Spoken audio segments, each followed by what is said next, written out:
Hey, cool. So, good morning, evening, afternoon, and everywhere in between. Welcome to Karate Without Belts. It has been a shake and a sizzle since we've actually been able to record. Our last episode was actually recorded before the episode previous to that. A couple things up top. Our good friend Marty will unfortunately not be appearing as often as we'd like. And this is nothing bad. It's everything great in his life.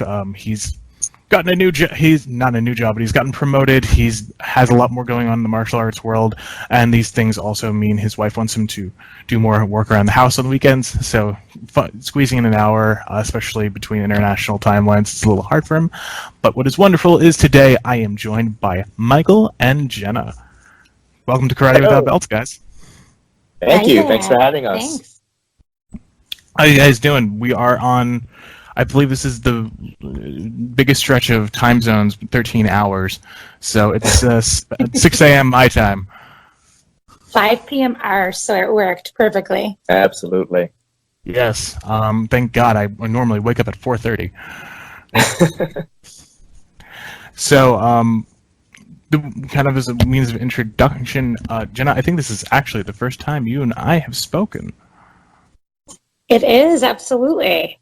And that's unfortunate, because I hear you're quite a great person to train with and be around. But lovely to meet you there today, so I'm excited. Yes, me too. Hopefully, when I'm on that side of the world again, we'll get to train together. Whenever that will be. Michael, so, and this is a testament to you, sir, because you and I didn't know each other from Adam, and we met at Chuck Harris's seminar, what was it, like 2 years ago? Something like that. And so, yes. Hmm? I said, I believe so, yes. We more than once, but I think we bumped into each other through Chuck's seminars, yeah. Yeah, well, I think that was the only time, because prior to Chuck's seminar, I had been out of the country for 3 years at that point. So that was the first big thing I had gone to. I think it was the last big. Well, no. There's a couple. Anyway, testament to this guy's character. There's a lot of people training, and we were doing a bow kata together. And kind of what everyone does at the seminar is when they're learning a kata, they say, "I want to get it on video," instead of really getting it down. Myself, and literally everybody else included in that camp. And everyone got out their phones. I saw that my phone was at 5%, and it said, "Sorry, we're not taking a video." And I was like, I had this crushed look on my face. And Michael just turns to me and looks. He's like, "I got you." And that's kind of the character that he is that even though he doesn't really know you, he will look after you if you've been on the floor with him for, I don't know, 20 minutes at that point. So, and we've had a lot of cool back and forths on social media and stuff like that. And I'd seen that you guys have really taken off something really great in your area with the school you've created, as being someone who has danced with starting a school, but never really gotten anything off the ground other than a couple guys in the backyard hitting each other. Is this what it turned into? I said a couple of guys in the backyard hitting each other is some of the best classes you can ever have. Indeed, they were. But they are not conducive to community. They're conducive to something that Edward Norton and that other guy was a part of in that movie from 1999, but not conducive to a healthy martial arts community. And I think that's what you guys have created. So I'd just like to know, is like, what got you guys on that journey for the both of you? Jenna, you want to give us a I think it's been a really interesting one. All I've ever done is create businesses and try and make them the local brand of choice within a community. And timing was perfect. I was selling a home care agency that I'd had for 12 years. And Mike and I had connected training through the years and become good friends. And I knew it was his dream to open his own martial arts school. So we had this really talented guy and then someone who loves businesses and discovering how to make them tick in a new industry. So it's been a fun puzzle that's come together so much faster than we expected. Way faster than we expected.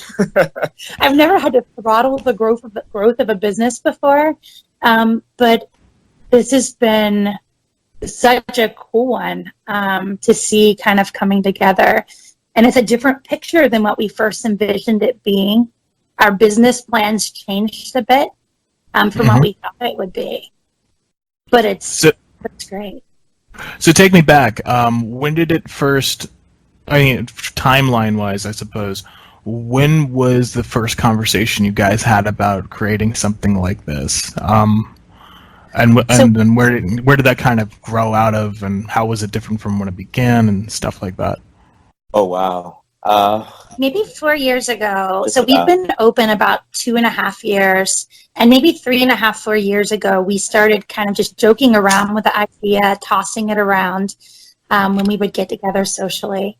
And then when I decided to sell the the home care agency, the conversation took a bit of a different turn.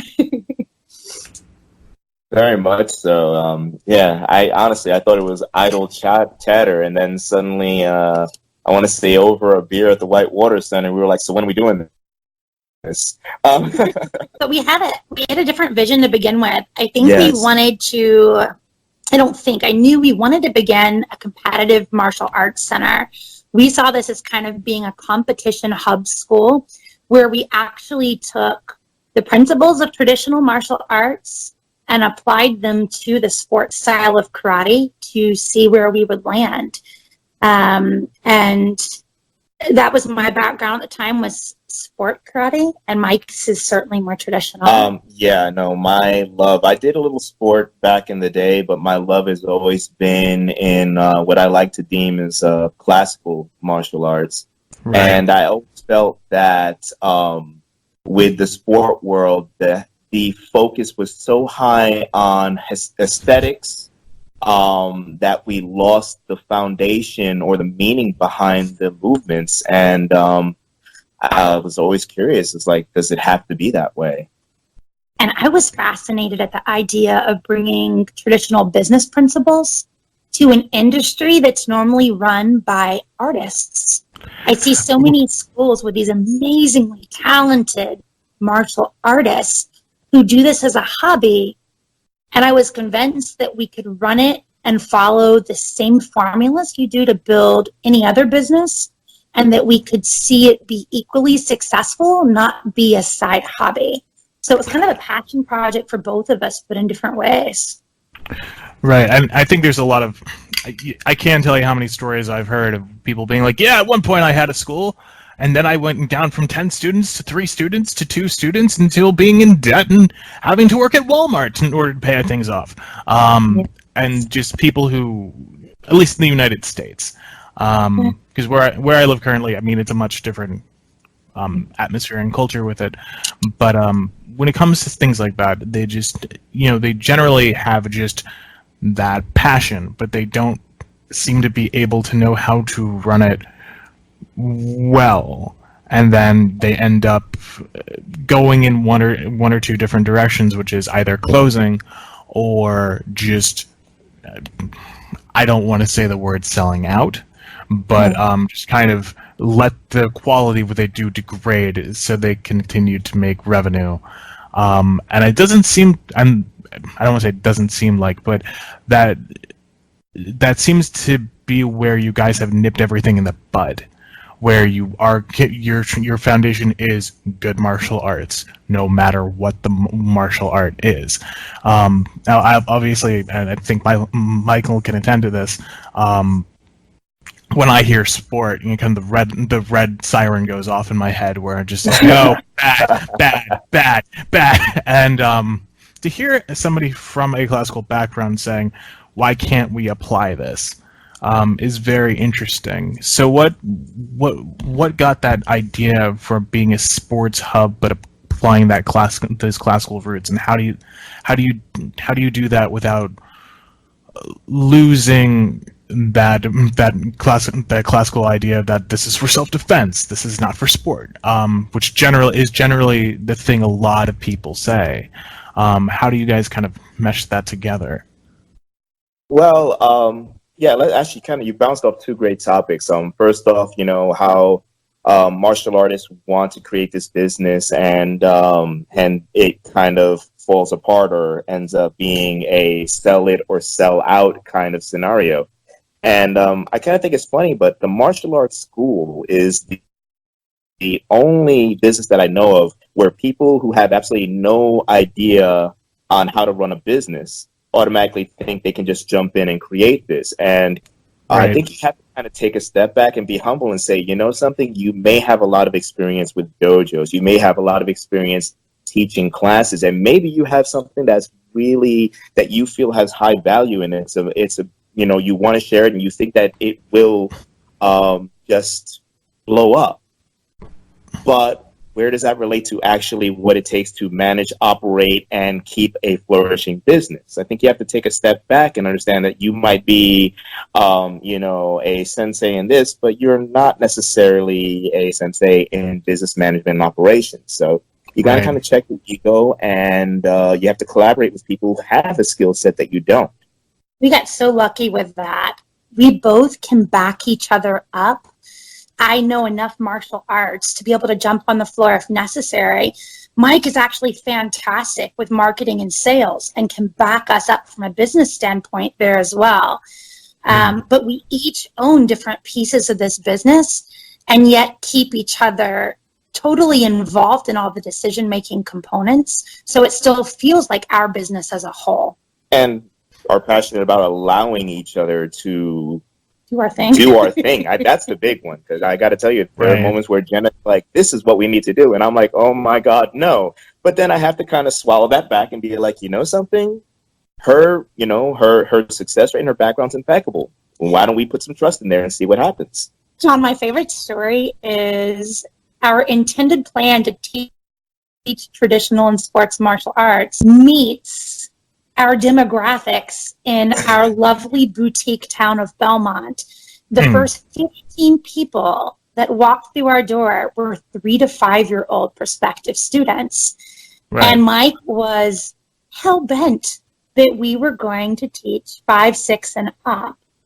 And I thought I was being generous about the 5 and 6 year old. I'm not going to lie about that. I just started teaching at a nursery school. And I just come off a stint of doing about 2 years of teaching colleges, and I just got into the 3-year-old class and was like, I have no clue what to do with these children. Do they understand what I'm saying?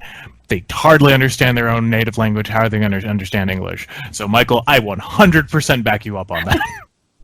Well, I backed him up conceptually as well, but then the part of me that wanted us to be in the profitability zone and have Mike leave his full-time job quickly, that part of me quickly wrote a blog on why 3 to 5 year old karate is amazing. And she made me read it too. And next thing I know, we had more 3 to 5 year olds than any other age group. So it's so much of this is having this vision, having the things you're not going to negotiate on. Like, these are the things that are non-negotiables, and these are the things that I'm going to learn what this community wants, needs, and I'm going to bend my vision around that, not losing sight of where I want this to land, but maybe taking a different path than what we first envisioned to get there. And the real funny thing is that actually in bending my perspective, I really wasn't compromising it. I actually was falling into it because I grew up in a martial art family. My father was a martial artist, and he started teaching me early. And I started realizing that, like, a lot of the little games that I had growing up, a lot of the little drills that he did to kind of prep me for bigger things, coordination, strength training, just learning how to actually listen. A lot of it was learning how to listen. And ironically enough, I was like, well, what am I going to do with these 3-year-olds? And I was like, well, how about I do what was done to me? And that was it. I'm not going to teach, 3-year-olds Pasai, but I can actually teach them, how to walk in front stance, horse stance, how to do certain drills. I create drills for them, and they're learning that to be attentive, rewards based on accomplishments. These are things that actually are the groundworks for great young martial arts, which hopefully will lead to really, really good and passionate adult martial artists. Right, and I think those are even lessons that today aren't really taught. That reward based on accomplishment, especially that's a great even just phrase in its own. Because I think a lot of people these days, I would venture to say this internationally, don't get that. They don't understand that concept. I think the idea is kind of out there, but no one really backs that up. And to have that instilled very early on, I think's actually a very good thing. How was, I guess, that first class where you stepped on the floor and saw a bunch of 3 to 5-year-olds in gis? Were you hesitant, or was that just, all right, this is what we're doing?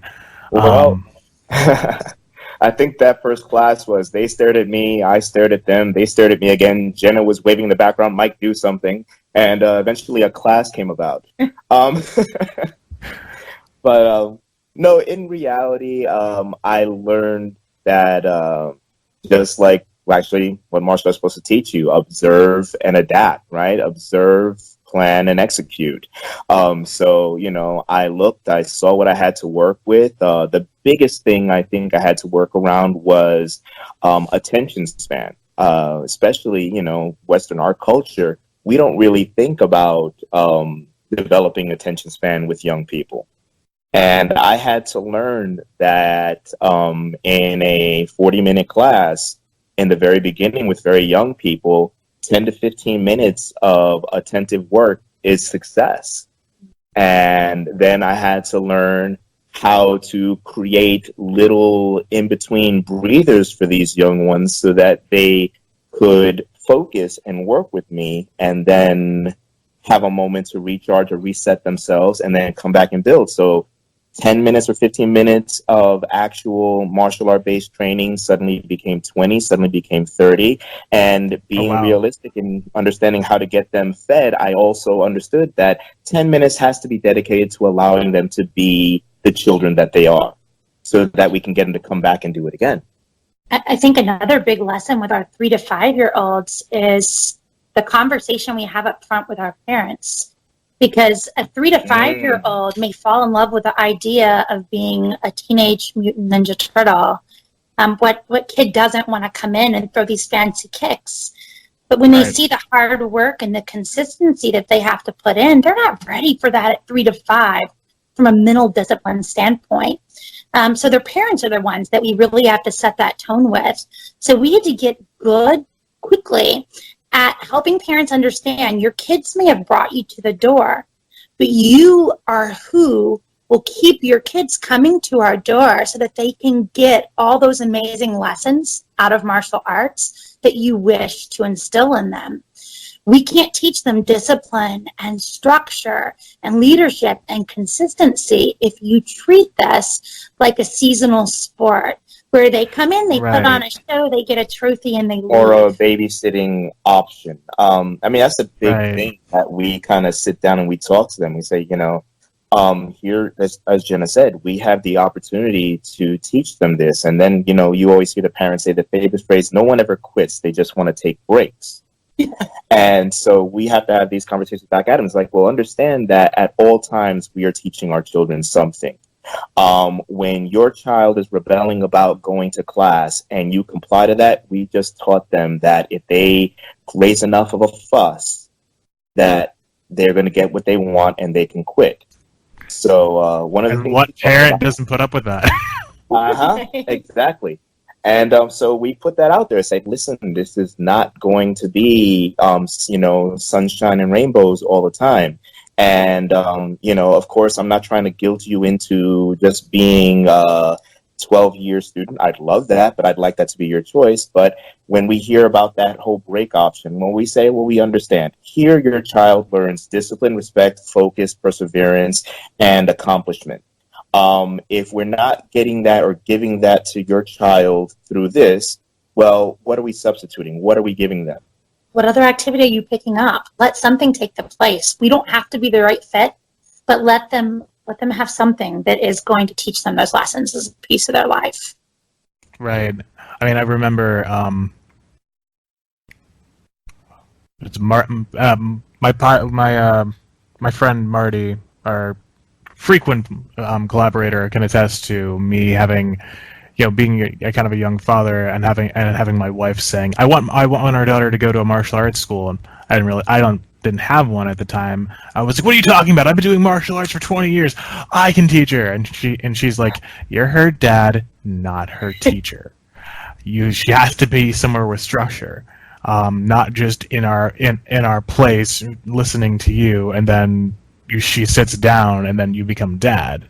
Having structure in place and having a place to go is in fact a huge part of that experience. And even though I gritted my teeth when I first went into this dojo, I actually saw what was happening, was that she was developing those things that parents might not be able to give their kids. I mean, what kid 100% listens to their parent and 100% gets all the lessons that they want from those parents? But I think it's the parent's responsibility to provide a space for that. And as somebody who had been a kid where literally, I mean, late 80s, early 90s, television is babysitter, and television is something you use, to stay at home, don't do anything kind of mentality. I remember when I first went in that martial arts class, I was like, are you kidding me? Everyone else has been doing this since 3, and I started this at, I was 12? So what I think is actually really, really good about that is that it is that gateway activity to starting other things. Like Jenna said, it doesn't have to necessarily be martial arts, but you are providing that structure and that concrete background for people to actually have discipline in doing something. These guys have been open 2.5 years, so tell me, do you think what has, had to course correct from your initial expectations, and what has been some struggles you guys have maybe run into? I think women's self-defense is my favorite example. I think that women's self-defense is probably one of the most needed and necessary programs that we offer. It is pulling pieces from a martial arts curriculum and picking the practical, the chokes, the grabs, all those bits. And yet it's such a struggle to get adult women to invest in themselves. They'll choose to invest in their children. We believe in the program, but we might have 53 to 5-year-olds enrolled, but we couldn't get the following on the women's self-defense like we wanted.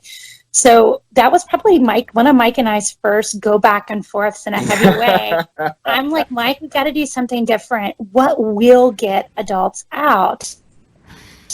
I'm like, I know what we can do. We're going to do a fight for your flight. And we're as in flight of beer. I'm like, we're going to partner with a brewery.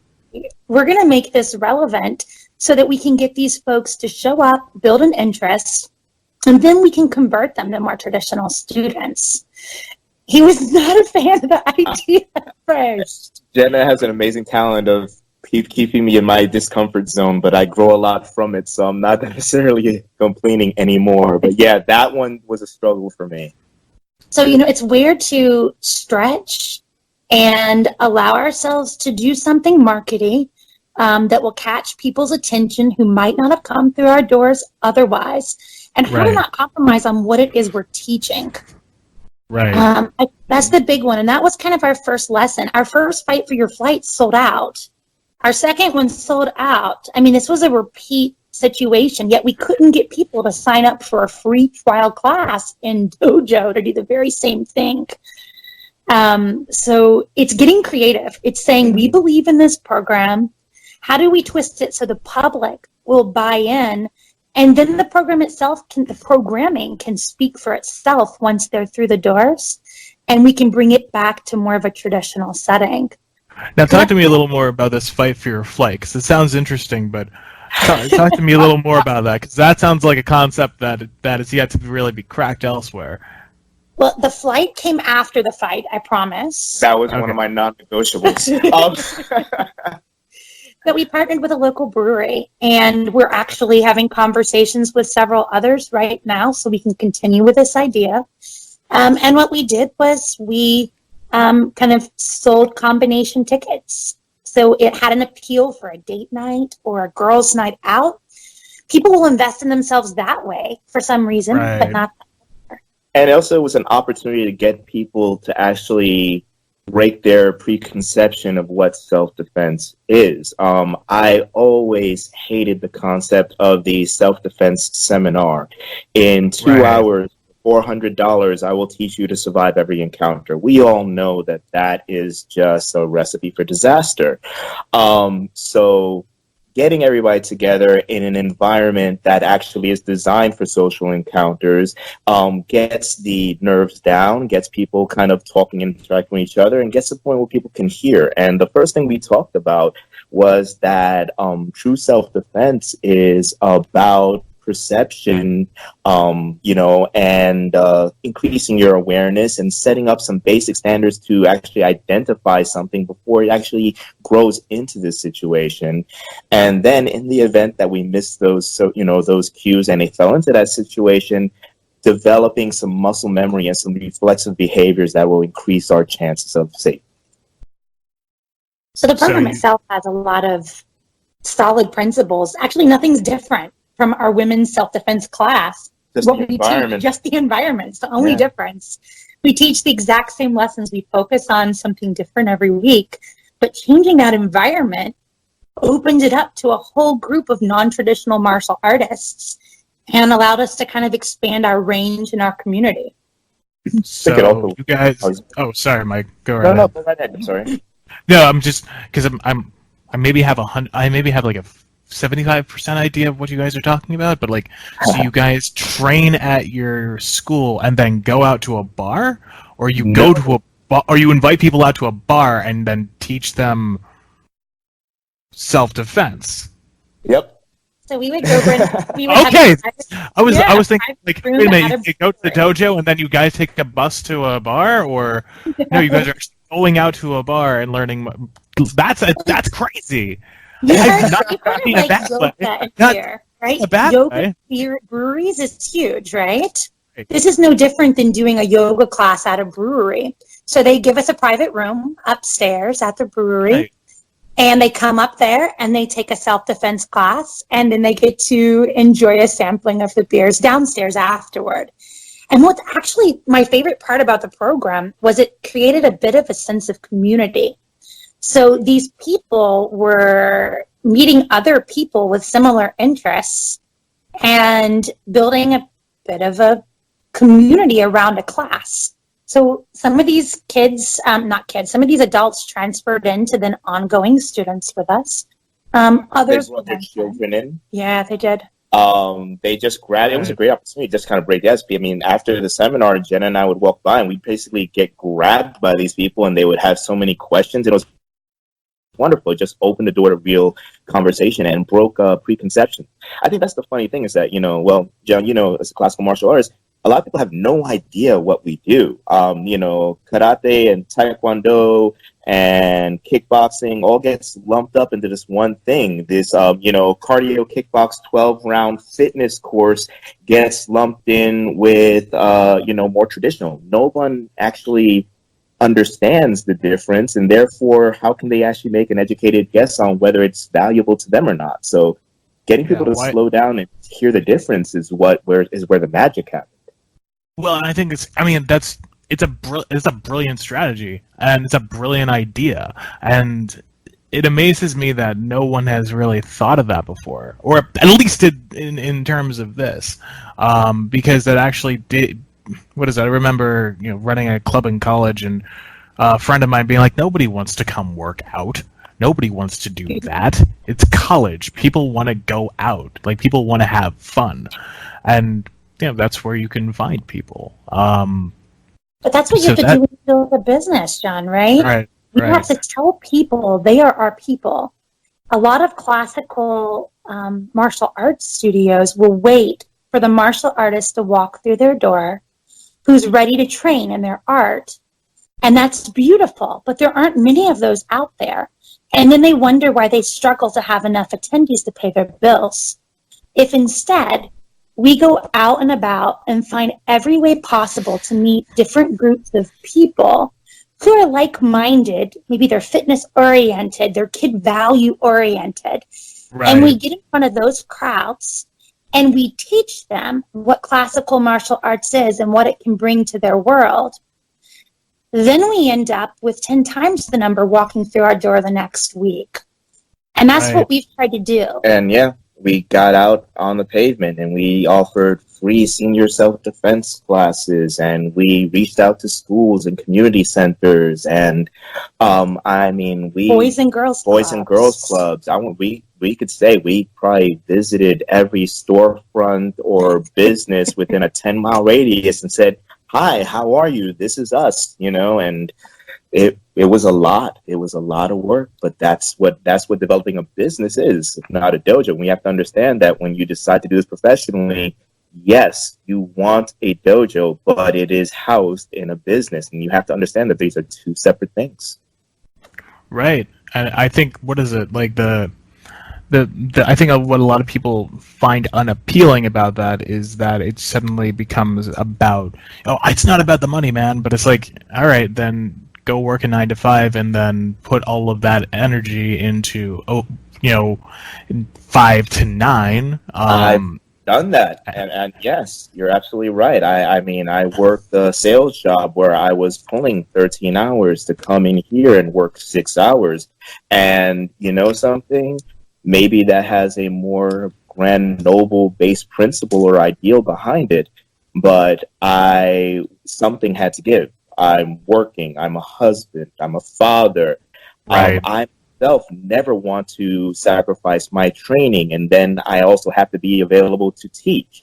That's a lot to juggle, and anybody's going to burn out over time.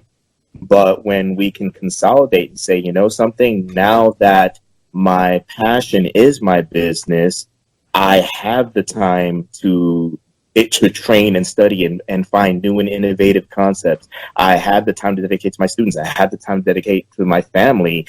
I feel that I am actually better for it because I don't have to sacrifice or hurt or neglect anyone in order to try to do it. And what's Right. so cool? Go ahead, John. I'm sorry. No, sorry. Go right ahead, Jenna. What's so cool is we both come from schools or have trained in schools at different points in time where the person running the school worked another job. This business supports 2 of us full time, 2.5 years in. And that means that we have to look at it through that ugly lens of, does this make enough money where we can do that? Yeah. So I know in the martial arts world, it can kind of be looked at in a yucky way when you do so. But we look at it through that realistic lens. We balance it against those non-negotiables, those things we're not going to compromise on. And then we work to dig in on the pieces we love the most after the bills are being paid.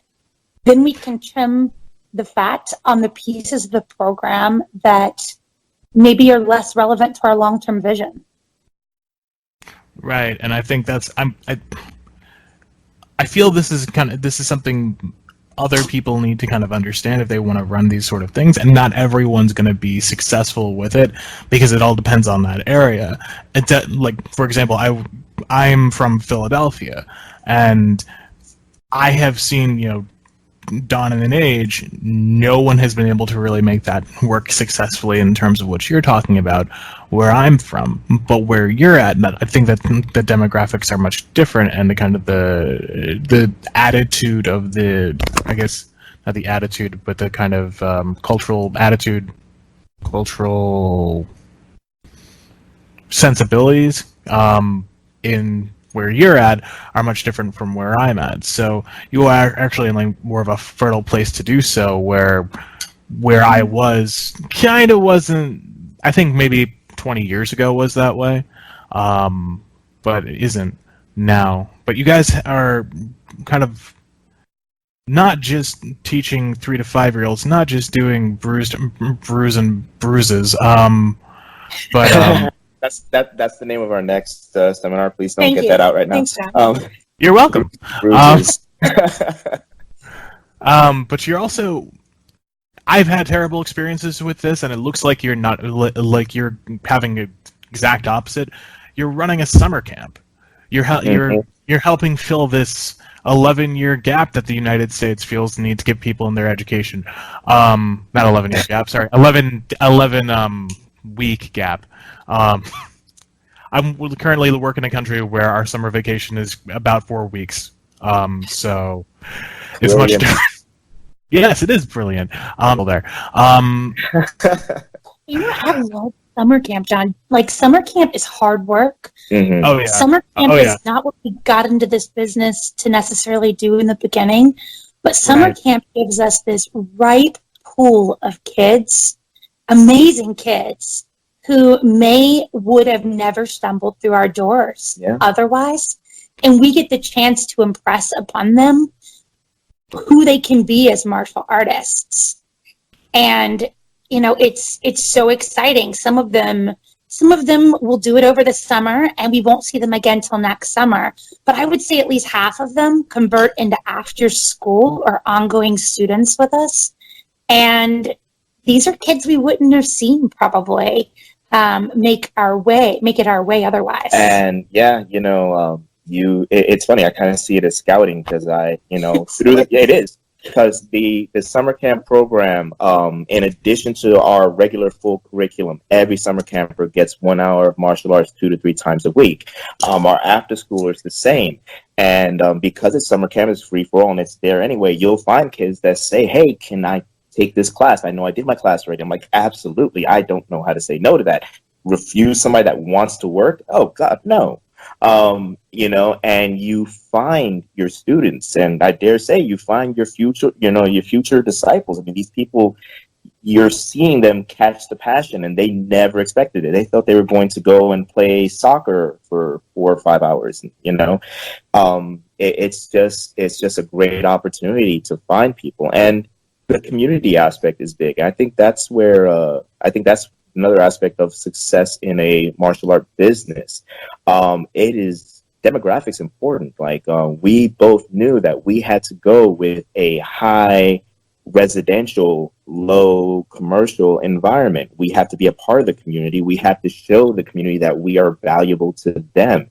And it is very personal. I mean, we're growing, but we still maintained a small school feel. You know, my classes, I will never have a 40-child class. I'd rather find another time slot. I keep the classes small. I engage with every student. I teach every class. And that people find value in. They love it. And you become a part of the community. We can't walk half a block without, hearing, Sensei Jena, Sensei Mike, students or parents. And it's great. It really is. I think that's another key to being successful, that you have to be actively engaged in your community. Hey, John, I think you hit the nail on the head about the Philadelphia school thing. I guess I did. Because that never took off. Well, like if we followed our exact same business model and opened a school there, chances are it would not be successful. Not because the need isn't there, but because every community is unique. This community, like starting a business, isn't about imposing your own vision upon them. It's about having this idea, seeing what the community needs, feeling out how your vision meets it, and then changing it to better meet the community's response. And so, as an example, if we grow this school to be a huge, generic feeling warehouse school, we will lose the majority of our people. This area doesn't want that. Right. This has to be a small, personal, bougie, high-end feeling school, because that's what this community expects and wants. If we opened this in a franchise model somewhere else, we would have to change how it looks, the classes we offer, how we market it, brand it, and how it feels when you walk through the door to meet that community's needs. I think that's where people asking the fear of the whole sellout aspect. One of the benefits of going into the smaller community and having that personal one-on-one touch. None of my parents or even the students expect a 3-year black belt fast track promotion period. We've never expressed it. We've never promised it. We've never set any kind of precedent that is even a possibility.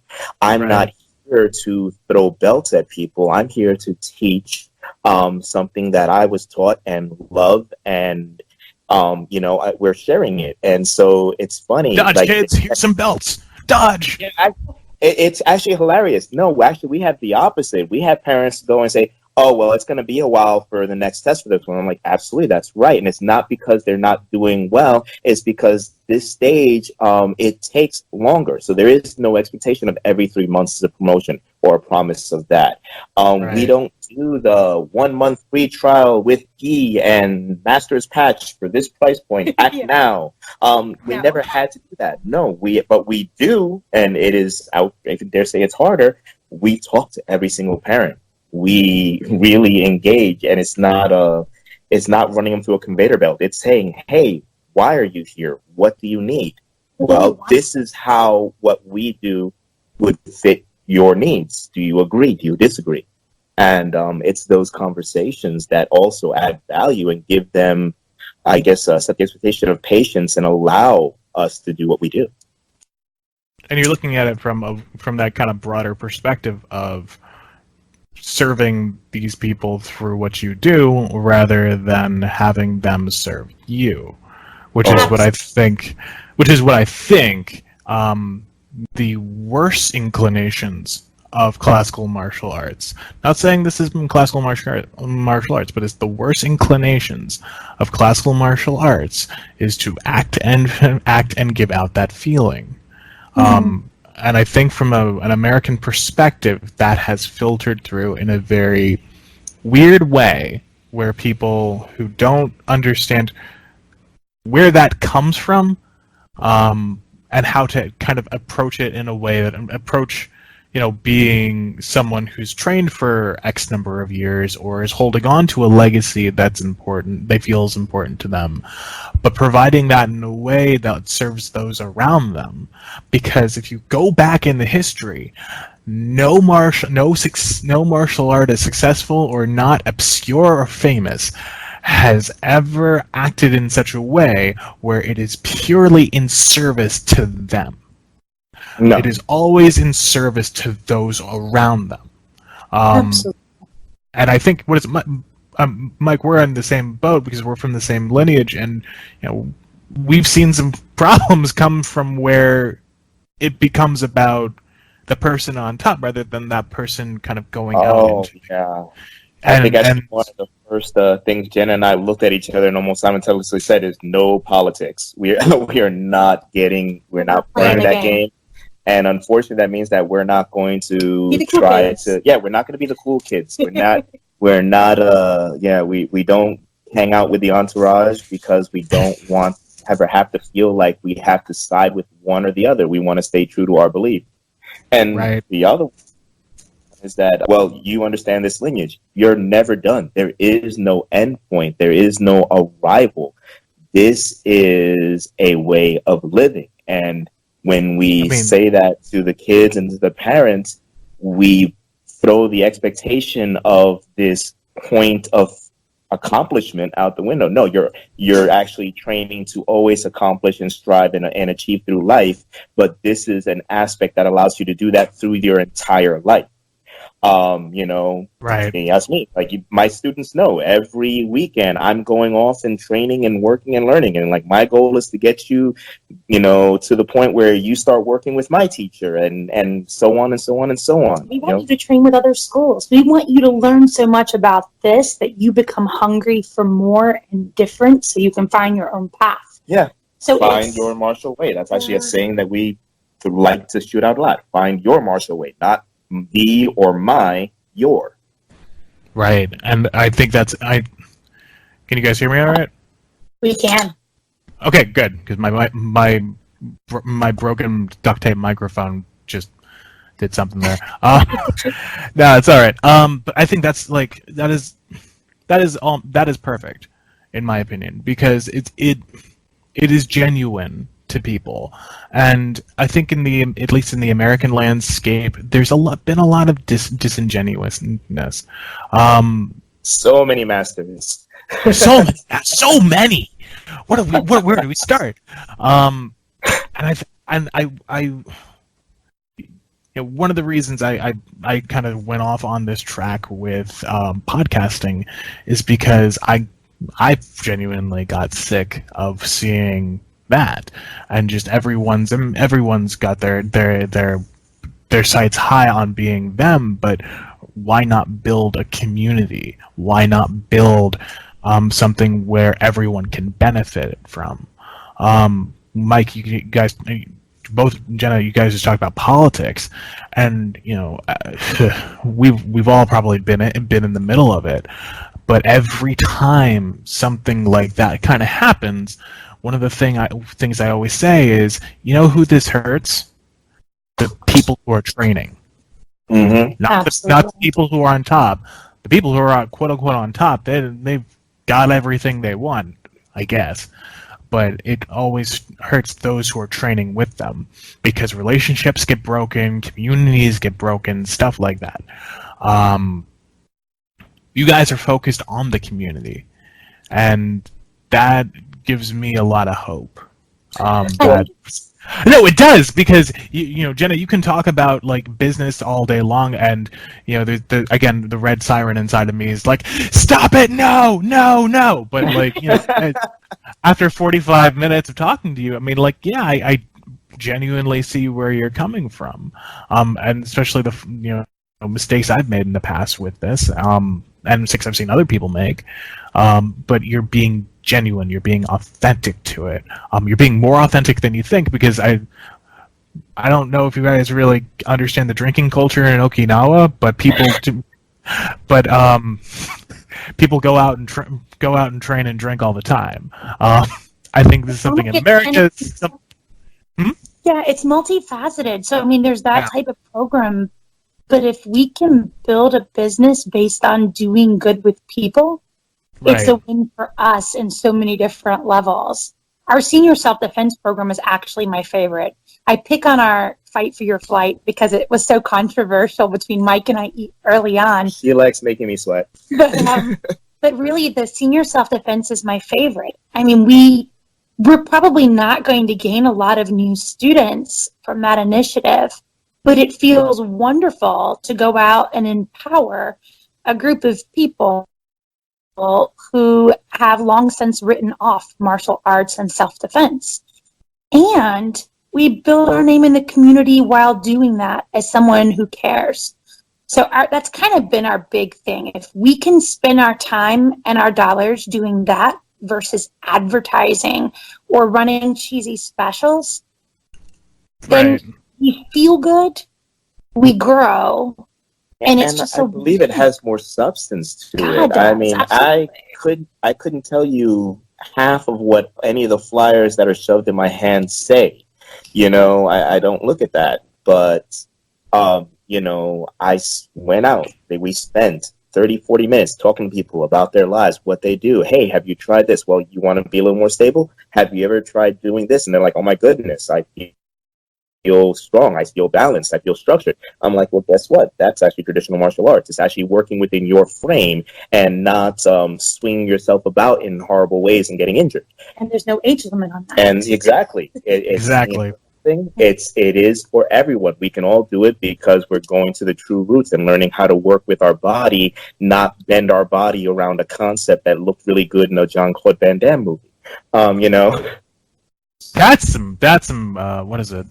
Throwback, because I don't think people who remembers Jean-Claude Van Damme. Yeah, I'm 42. That's a different podcast. That's a different podcast. That's a different podcast for a different time. Well, maybe the seniors do, because you're okay. Never mind. Here we go. You see, I was on track. You just missed it, buddy. But yeah, I think that's what. I guess what got that idea off the ground with you guys, because that seems like something I think probably 90% of people who run a school like you miss. You know, we actually, the home care agency I had before, they say to build any successful business, you have to incorporate your passion. And home care was not my passion. Home care was a passion-filled industry, but it wasn't my passion. Where martial arts grew as a passion of mine, I had to find a way to bring my passions in so that I could stay alive and on fire to grow that business. And senior self-defense, Mike and I actually developed a program for that business, and it became the most popular thing. Yeah. Oh, just so we understand how that comes together, there actually was a time when I was actually working for Jena in one of her marketing and sales in her self-defense, and at that time we both trained at other schools together, so we knew that we had this martial art background. And she was like, well, how do we reach out to these people doing something that we both know and love? And the senior self-defense was created, and it flew. We were all over the place. The YMCAs, the churches, the assisted living facilities. And so when we opened this business together, I'm like, wait, it's even more relevant now. We can still do this same program, but in this new county that we live in, and, you know, see how it fits with this business. And of course, it's been a even more popular one now that we have a martial arts school. So it feels great. It's a really cool one to get out there and do. It's reaching people you normally would not teach at all. Your seniors are the foundations of most families. So if you reach out to them, then word of you is going to go out to others. I mean, it does feed us. Right. And what is it? I remember one of the most bruises I walked away from was from a guy who was probably at that time 65, and I was 18 at the time. How we bruised each other up, I have not saying that, hey, 18-year-olds should be fighting 65-year-olds, but we were in a sparring class together, and it's probably around the demographic which you guys are talking about, and they really get dismissed, where people, at least in these islands, who are 65, 70 are still training very hard, and some of them do actually begin very late in life, and they can embrace this without fearing that they're going to keel over or something like that. That actually is beneficial to them rather than harmful. Well, John, at least once a month I get punched by Kevin Pleasant, and I know you know who that is, and it keeps me very much aware that it is never too late. Oh, no. That I still wish I lived on that side of the world, but one of these days I'll get back over there. So I guess it's kind of a way to kind of wrap up. What do you guys, into the future, as it were, where do you guys see this kind of going and continuing? Because you guys are, in this like 2.5-year strong point, but kind of 5 years, 10 years, down the road, obviously, the future is no promise. There is no promise. There is no tomorrow, to quote Apollo Creed. But where do you guys see yourselves going and taking this? It's a conversation we've had a lot, because we've had a lot of big decisions to make lately. We outgrew our space as it was and had to start putting people on waiting lists for 4 of our classes. And the question became, do we continue to max out our last few remaining classes and stop there? Do we go to a bigger, more generic space that's not downtown and allow ourselves to grow? Do we open new locations? What we know is that we love being personally involved with our students. We love having a small downtown school feel.